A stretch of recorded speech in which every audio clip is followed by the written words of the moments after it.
estruturado e não quis seguir aquela bagunça que a gente vivia. Esse nosso parente,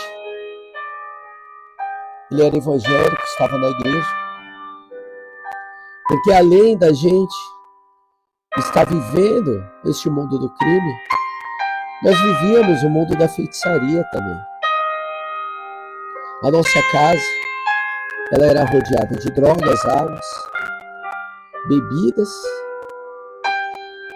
e de muitos trabalhos que era feito a entidades. É aquilo que a gente se apegava, era onde estava a nossa fé, pastor. A nossa fé estava nisso. Só que aquele dia, a nossa fé ela foi a recorrer a alguém.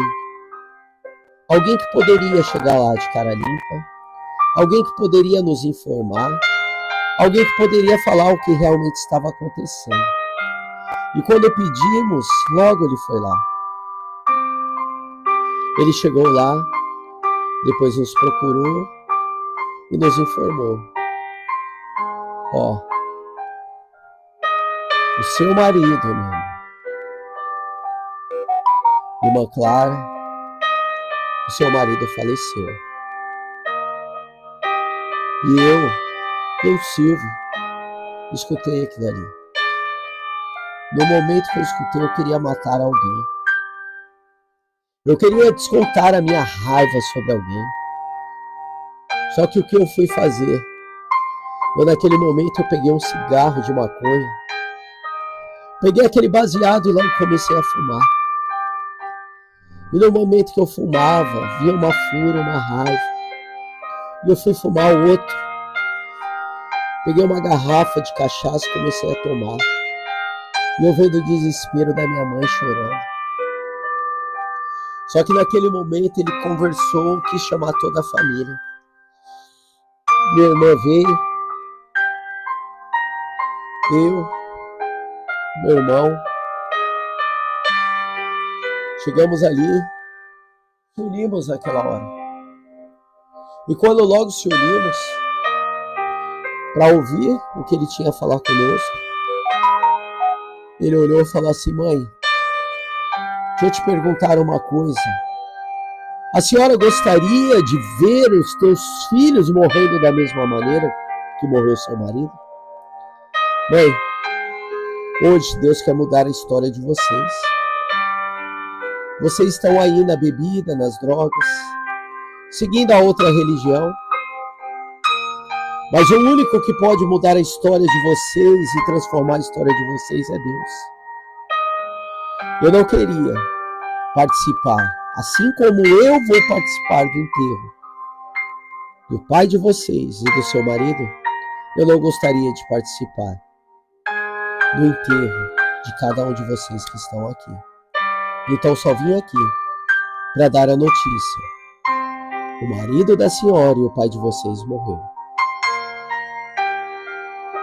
E outra coisa, o próximo pode ser vocês. Ali ele foi embora. Mas cada um foi para um canto, uns foram chorar. Eu fui descontar a minha raiva na bebida, nas drogas. Minha mãe foi para um canto, ficou pensando. Depois catamos ali, cada irmão para um lado. Mas chegou um momento que falamos: vamos lá. Vamos dar um abraço na mãe. Vamos falar com ela e demonstrar para ela que nós estamos aqui. Cada um foi ali. Demonstrou de uma maneira o amor perante a ela. E que estávamos juntos, do lado dela. Que ela não estava sozinha. No momento que chegou o corpo do meu pai, naquele velório, eu olhei ele dentro daquele caixão. Parece que a minha estrutura acabou. Parece que aquela força, não a força do Silvio, mas a força que eu tentava demonstrar através do mundo do crime. A força que todo ladrão tenta demonstrar que é. Olha, aquela força foi embora. Quando eu vi minha mãe chorando. Quando eu vi minha mãe desmaiando, gritando. Minha mãe gritava ali naquele caixão. Ela gritava e falava: ei, Paulo, Paulo, volta. Volta e vamos mudar nossa história, Paulo. Ei, Paulo, volta, vamos mudar, vamos recomeçar de novo, Paulo. Vamos recomeçar porque dá tempo, a gente não vai te perder não, Paulo. A gente não vai te perder. Ai, Paulo. Ai. Ali minha mãe chorava. E no momento que ela chorava, eu começava a chorar também. E do meu pai ali no caixão lacrado, só olhávamos ali o rosto dele por um vidro. Por um vidro.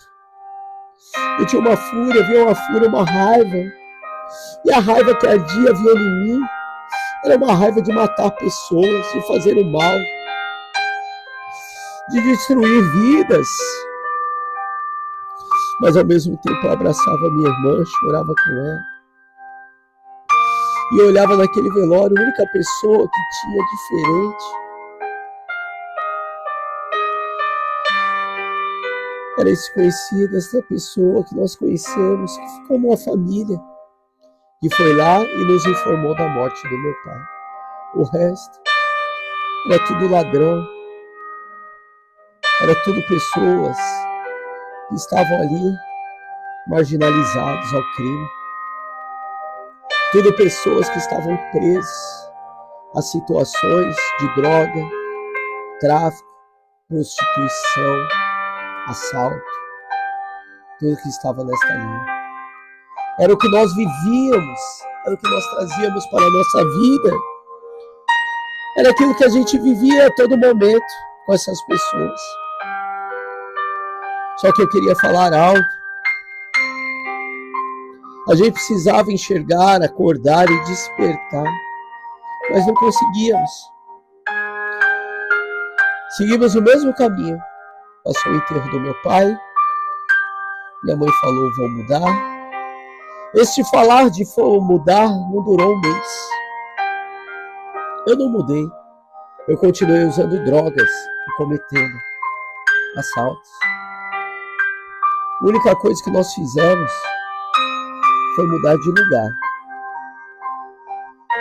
Porque a gente estava com medo daquela retaliação vir para nós. E da mesma maneira que o nosso pai morreu, a gente morreu também. Então acabamos mudando de lugar. Fomos para outra cidade, outro local. E quando a gente foi para outro lugar, a gente foi para outro lugar para mudar de vida. Fomos para o Rio de Janeiro. E ali no Rio de Janeiro, a gente não conhecia ninguém. Começamos uma nova história. A minha irmã, ela veio, mas o marido dela, a qual era marido, estava como namorada, mas ela também não parava, porque ela cometia muitas coisas erradas. Mas ela foi embora, porque ele foi preso. Mas ela continuava, às vezes vendo ele, se comunicando com ele. Mas logo chegou no Rio de Janeiro, ela quis conhecer outras pessoas. E eu quis conhecer o tráfico de lá. Os assaltos, o crime. E a gente ia cometer ali um assalto sobre a praia, o crime na praia. Íamos roubar. Então só mudamos de endereço, na verdade. Que minha mãe, ela só mudou uma coisa. Minha mãe não queria mais traficar, ela queria só dar golpe. Ela falou que se ela continuasse traficando, ela ia morrer como meu pai.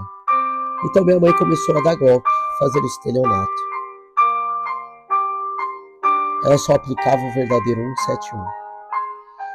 Eu estava no assalto à mão armada e minha irmã continuava com a prostituição. Continuamos a mesma família, meu irmão preso. Uma família derrotada. Uma família destruída. Mas uma família que não despertava para a mudança.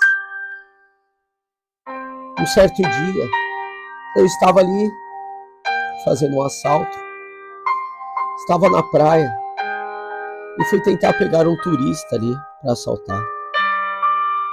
Acabei de assaltar ele, estava eu e meu comparsa. E no momento que acabamos de assaltar, só que eu não estava mais sozinho, pastor Santiago. Eu, Silvio, tinha conhecido uma pessoa. E esta pessoa que eu conheci, ela era uma pessoa que ela entrou também.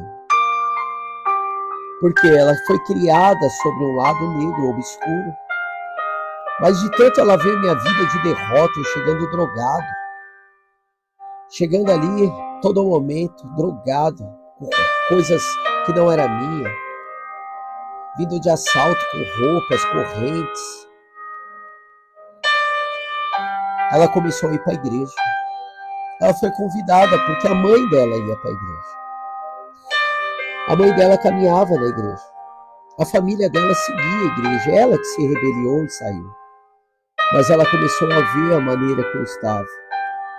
E na igreja falaram para ela que se eu não mudasse, eu iria morrer. Quando falaram que eu iria morrer, ela começou a ir para a igreja direto. Seguir a igreja e orar. E nesse assalto a qual eu fiz, eu vi que era uma oração, alguém que tinha colocado, porque veio um grande livramento sobre a minha vida. Porque na hora que eu roubei e fui assaltar, peguei esse gringo, as coisas dele,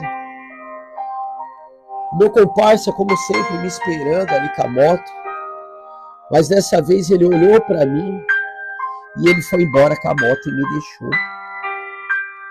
E eu falei, o que aconteceu? Eu já estava correndo, eu já estava com dinheiro, estava com senhas de cartão daquele gringo, estava com corrente, celular dele, um relógio de ouro. Eu estava com muitas coisas dele, só que meu comparsa me deixou. E na hora que